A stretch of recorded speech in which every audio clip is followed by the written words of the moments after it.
passé, nous avons vu comment faire l'analyse bivariée. Là, nous avons essayé de faire les tests d'échantillons, les tests de conformité avec échantillon unique. On a essayé de faire les tests de différence de deux moyennes de l'échantillon indépendant. On a fait aussi les tests de différence des moyennes de l'échantillon appareillé en utilisant les tests paramétriques et les tests non paramétriques. Dans cette vidéo, nous allons essayer de voir maintenant comment faire l'analyse de variance ANOVA un facteur rapidement. Alors, pour faire l'analyse ANOVA à des facteurs, la première condition, il faut que la variable facteur ait plus de deux modalités. Comme notre cas, les cas précédents, nous avons comparé des groupes des pays, les pays africains et les pays non africains. Là, à ce niveau-là, je ne peux pas faire l'analyse ANOVA, je peux faire l'analyse de différence des moyennes. Alors ici, je suppose que j'ai plus de deux modalités. Cette fois-là, je vais comparer plutôt les continents. Quand je vais comparer les continents, j'ai trois continents, les pays d'Afrique, les pays d'Europe et les pays d'Amérique. Je vais comparer les pays de ces trois continents. Comme je vais comparer les pays de ces trois continents, je ne vais plus encore faire les tests de différence de moyenne parce qu'il y a plus de deux modalités. Là, je vais faire recours à l'ANOVA. Il y a deux conditions pour faire l'ANOVA. La première condition, c'est d'abord il faut que nous soient normalement distribués au niveau des populations de ces variables. La deuxième condition, il faut que les variances soient égales. Parce que si les variances ne sont pas égales, je ne vais pas procéder vraiment au test d'ANOVA. Alors, la première condition, je vais commencer d'abord par tester l'égalité des variances. Pour tester l'égalité des variances, je vais faire appel au test de Leven. À ce niveau-là, l'hypothèse nulle, c'est quoi? L'hypothèse nulle, c'est les variances de ces trois groupes sont égales parce que j'ai trois groupes. Si votre variable catégorielle a plus de trois groupes, vous allez dire la variance de ces 5 groupes ou de 10 groupes sont égales. Et l'hypothèse alternative, c'est qu'il existe au moins des variances différentes dans ces groupes. Alors, à ce niveau-là, je vais aller dans Analyse, comparer les moyennes. Ok, comparer les moyennes. Je pars ANOVA à un facteur. Je vais mettre ici, je vais comparer pour la stabilité du gouvernement avec la variable quoi? Continent. Je prends, je passe au niveau des options. Je fais ici test d'homogénéité des variances.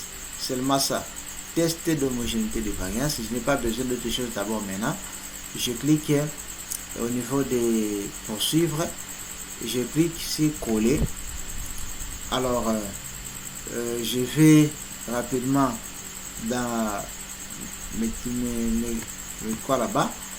Vous voyez, je suis là, one way, group step continent, test homogénéité, ainsi de suite. Je clique ici, ok. Alors, vous voyez ici, test d'homogénéité des variances de Leven. Ça va? Si je dis la variance est calculée par rapport à la moyenne, j'ai toujours les variances sont égales. Les variances par rapport à la médiane, c'est toujours égal. Les variances par rapport à la médiane ajustée est toujours égal. Ainsi de suite, c'est toujours égal parce que toutes les probabilités sont supérieures à 0,05. Mais ce qui me concerne plutôt, c'est vraiment la première probabilité ici, parce que la probabilité qui est calculée, les variances ont été calculées par rapport à la moyenne. Alors comme c'est supérieur à 0, j'accepte donc l'hypothèse nulle. Comme je sais que l'hypothèse nulle, la première condition, qui est la condition d'ailleurs plus importante des tests d'ANOVA, est déjà acceptée. Dans la deuxième condition, je vais faire le test d'homogénéité.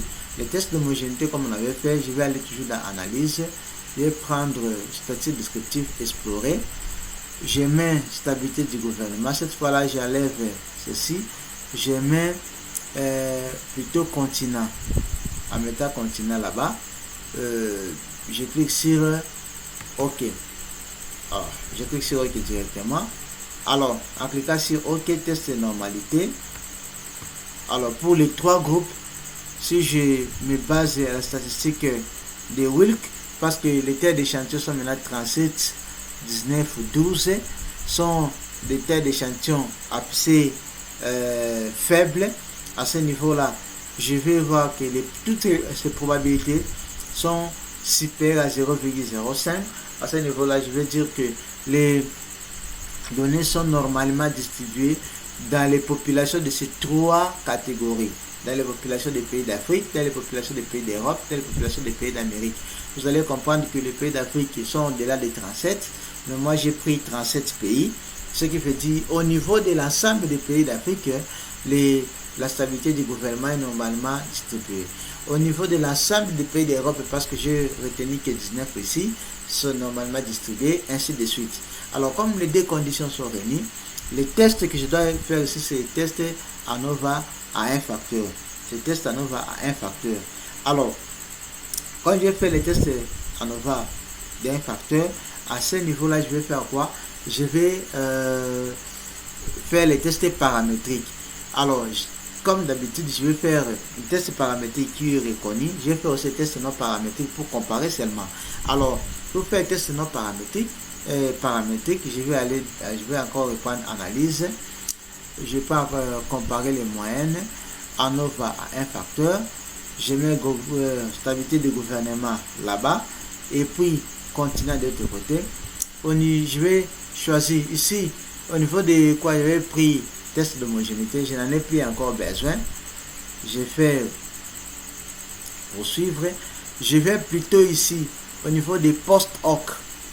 Au niveau des post-hoc, je vais faire quoi? Je vais choisir les tests sur lesquels je vais essayer que ça puisse m'aider. Je connais déjà la taille de mes échantillons. Comme mes variances sont égales, je vais prendre certains tests post-hoc ici. Les tests post-hoc, c'est quoi? Les tests post-hoc permettent de savoir s'il y a une différence. Si le test ANOVA, le test de Fisher qui accompagne le test d'ANOVA, ça donne une information globale. Ok?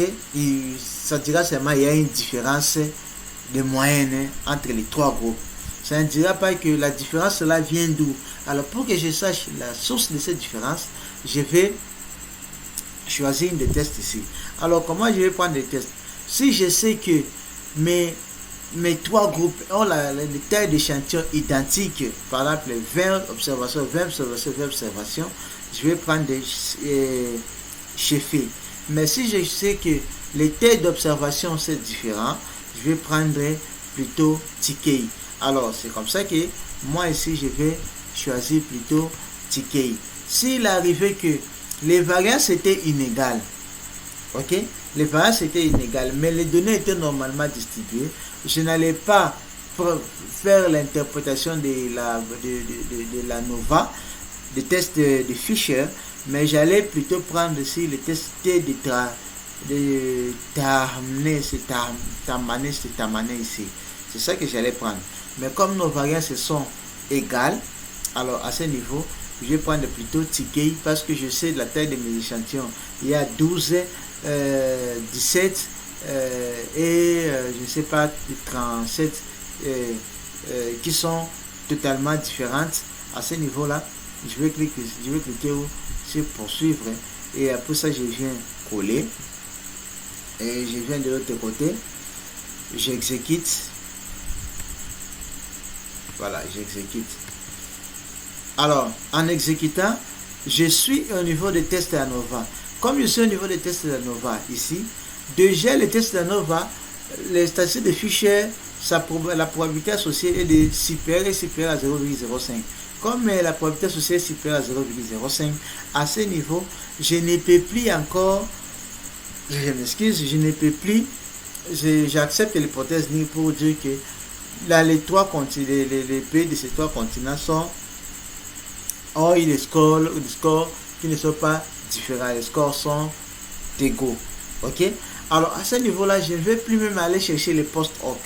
On cherche les post-hoc si la probabilité ici est inférieure à 0,05. Parce que si je vais aller au post-hoc ne va montrer aucune différence. Alors, je vais quand même aller pour que vous voyez. Si je viens à post-hoc, Vous allez voir ici, le continent J, I sera comparé au continent J. Alors, si je fais un continent ici, Afrique moins Europe, la différence c'est ça. La probabilité c'est supérieur à 0,05. Afrique et Europe, il n'y a pas de différence. Afrique et Amérique, la probabilité aussi c'est 0,116. C'est supérieur à 0,05. Il n'y a pas de différence. Je prends Europe et Afrique, c'est déjà fait là-bas. Vous allez voir, c'est la même chose. Vous voyez, cette fois-là, c'est Europe et moins Afrique, ça donne la valeur négative. Europe et Amérique, c'est ça, c'est 0,92. Pas de différence aussi.